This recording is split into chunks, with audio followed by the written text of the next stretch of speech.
Dan pada kesempatan yang baik ini, Bapak Ibu, warga yang saya hormati, saya adalah manusia biasa yang penuh dengan kesalahan, yang penuh dengan kekurangan, yang penuh dengan kekilafan. Pada kesempatan yang baik ini saya ingin mohon maaf yang sebesar-besarnya atas segala kebijakan yang mungkin kurang berkenan di hati Bapak Ibu sekalian. Saya rasa itu yang ingin saya sampaikan. Terima kasih.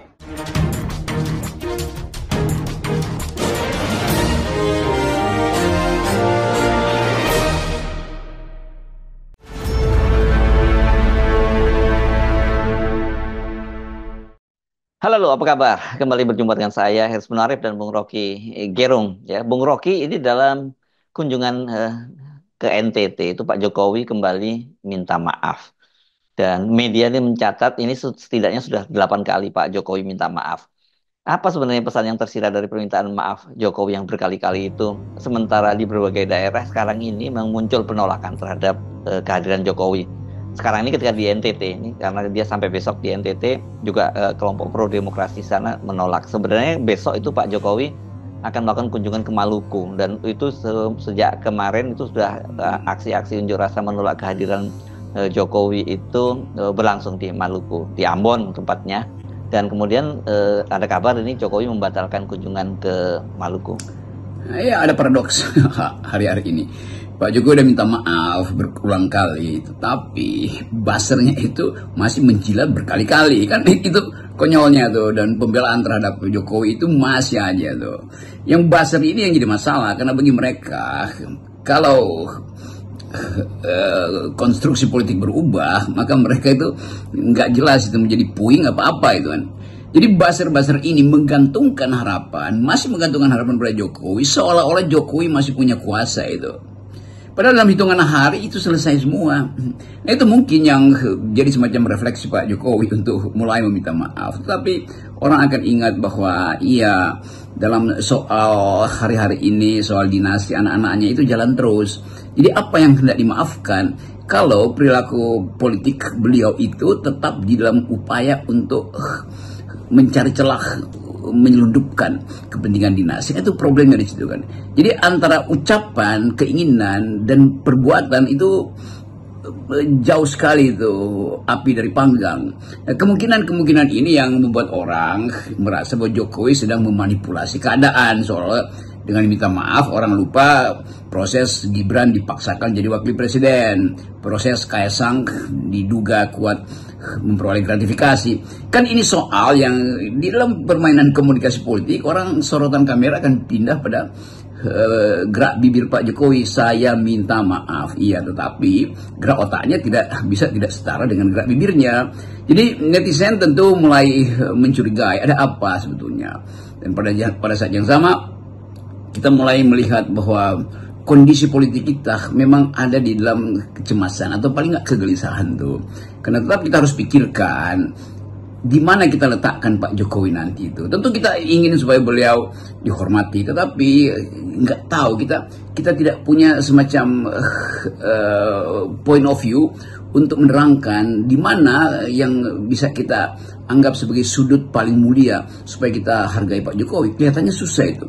Kecuali Pak Jokowi memilih misalnya untuk ya meneruskan proyek di IKN dan kendati Pak Prabowo sangat mungkin tidak akan berkantor di IKN, tapi kalau Pak Jokowi bilang oke, saya warga negara, saya mulai ide itu, kendati saya bukan lagi presiden, tapi saya mau lihat perkembangan ibu kota itu, maka saya akan pindahkan keluarga saya untuk tinggal di IKN. Itu mungkin sensasional memang, tetapi kan mesti ada radikal isu yang diucapkan untuk menandingi isu-isu radikal lainnya yang dipromosikan oleh netizen yang tetap di dalam terminologi Mulyono, Fufu-Fafa segala macam tuh. Jadi kelihatannya itu yang menggelisahkan beliau. Saya sesungguhnya Bung Rocky ya lebih tertarik mengamati apa respon netizen terhadap permintaan maaf Pak Jokowi itu. Karena ketika ada yang mengunggah permintaan maaf, terus sambil diberi pertanyaan, gimana guys, maafin nggak ya? Itu respon dari netizennya Anda pasti sudah duga lah. Rata-rata semua menolak dan ekspresinya sih macam-macam. Tapi intinya mereka itu tidak mau memaafkan Jokowi yang mereka nilai sudah membuat kerusakan luar biasa selama 10 tahun berkuasa. Dan yang paling banyak disoroti itu karena ya namanya netizen ini pasti soal Gibran dan Fufu Fafa. Ya, elit politik mungkin bisa memaafkan atau bahkan rekonsiliasi. Seperti keinginan Pak Jokowi supaya dia berdamai dengan Ibu Mega. Itu ya bisa aja ada yang perantarai, walaupun itu juga sulit. Tetapi yang lebih sulit lagi adalah netizen. Apakah netizen mau memaafkan perilaku politik Pak Jokowi yang bersifat cawe-cawe, dinasti segala macam, yang tidak berpikir jangka panjang, hanya ingin memuliakan anak-anaknya. Kan yang punya problem di masa depan adalah netizen. Kalau netizen mulai berpikir dari sekarang, ya kalau Pak Jokowi betul-betul punya beradab secara politik ya, beradab politik artinya tahu bahwa mesti ada kompetisi sehat tuh.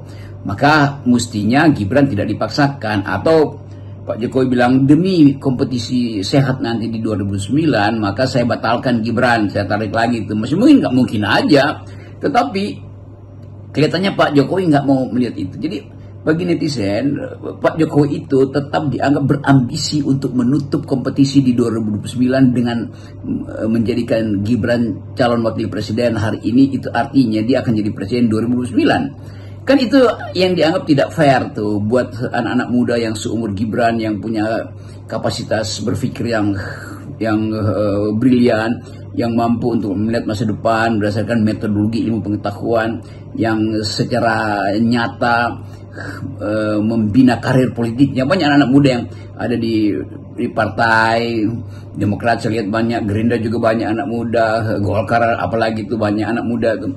Kan bagi anak-anak muda ini, dia bukan sekedar iri, merasa dibuat tidak nyaman oleh kedudukan Gibran yang udah satu langkah maju, sementara bapaknya itu tidak peduli dengan sifat kompetitif. Jadi bagi netizen, mungkin netizen akan bilang, iya gimana gue maafin lu udah berbuat curang sehingga lu menghambat misi dan langkah kita untuk pergi ke 2009. Kan Gibran udah pasti udah punya tiket, nah kita apa? Jadi Pak Jokowi mesti tanya pada netizen mau dimaafin apa enggak tuh. Tapi sekali lagi, problem ini kan problem yang dari awal kita tahu bahwa Pak Jokowi nanti akan terjebak itu, dan belum dia terjebak sekarang. Bahwa dia disinisi oleh netizen, bahkan diolok-olok oleh netizen, kan itu menyakitkan. Itu artinya impactnya juga ada pada keluarganya, pada anak-anaknya tuh. Jadi ini bukan problem kalau Pak Jokowi minta maaf, ini bukan problem elite yang dengan mudah tukar tambah untuk saling memaafkan. Ini problem generasi yang merasa terzolimi secara politik oleh perilaku Pak Jokowi yang hanya memuliakan dinastinya tuh, sehingga menutup kompetisi sehat di antara anak muda tuh. Dan bagi netizen dari awal mereka udah tahu bahwa yang jadi wakil presiden bukan anak muda tapi anak Pak Jokowi. Kan itu semacam sinisme untuk mengatakan bahwa kompetisi dari awal ditutup oleh Pak Jokowi. Ini ya sangat terlihat ya Bung Rocky ini, semakin mendekati hari dia lengser dari jabatannya, kecemasan Pak Jokowi itu semakin meningkat.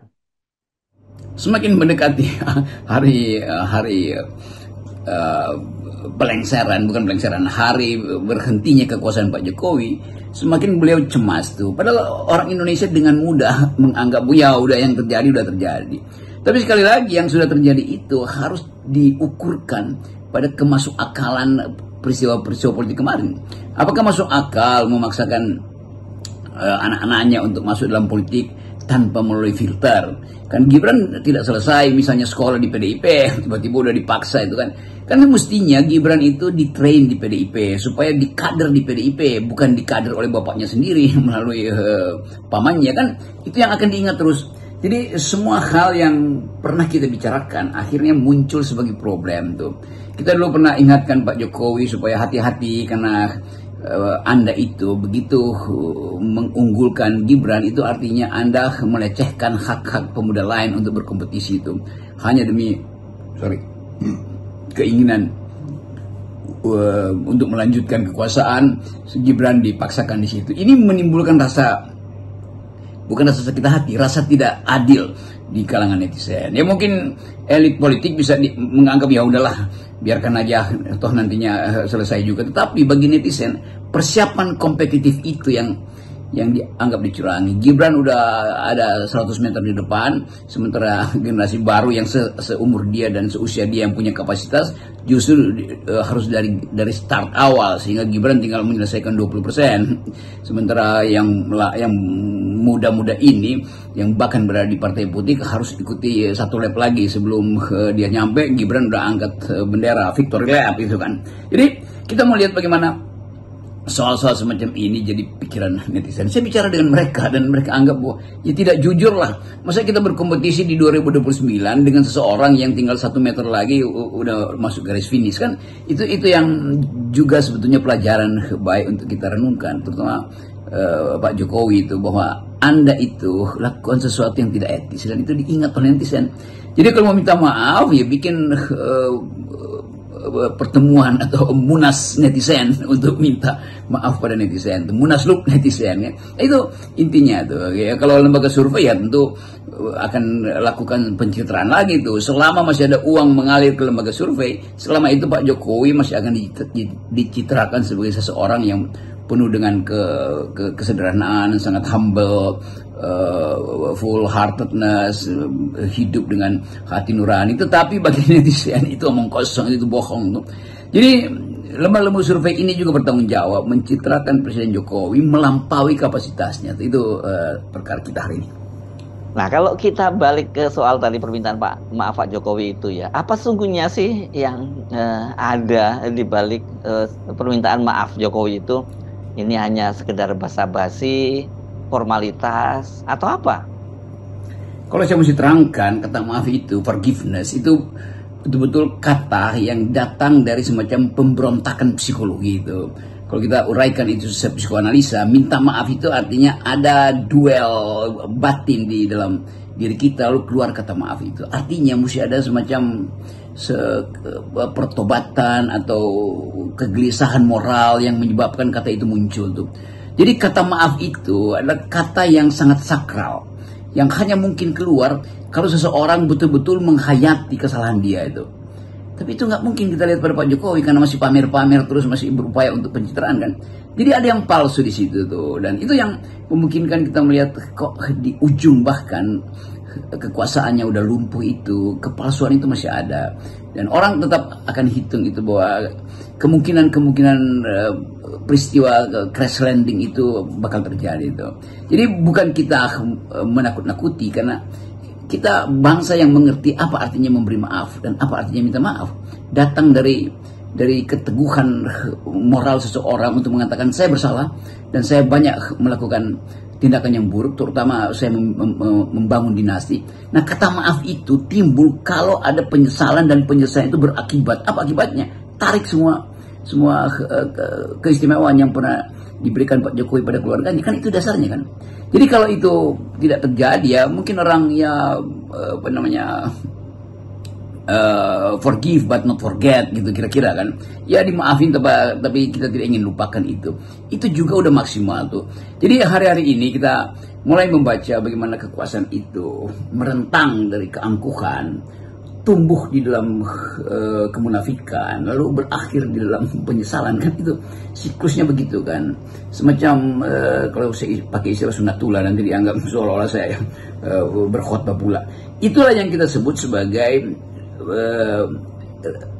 reflux, bukan refleksi ya, reflux, apa namanya itu, reflux itu dia pantul balik, dia kayak lambung kita itu kalau tidak terlatih, begitu kita makan sesuatu yang agak asam atau pedas, dia reflux, dia berontak lambung itu, lalu memproduksi asam lambung tuh, lalu kita terbakar tenggorokan kita itu, maka timbullah apa namanya itu GERD itu, gastroesophagus reflux disease itu. Jadi asam lambung politik kita itu lagi reflux, dan Pak Jokowi harus terima fakta itu bahwa netizen bahkan menganggap bahwa tidak pantas untuk diberi maaf. Jadi oke, silahkan lakukan semacam tapa brata kontemplasi lagi untuk mengenali apa sebetulnya yang Anda maksud dengan minta maaf. Itu soal. Salam akal sehat. Ya, salam akal sehat.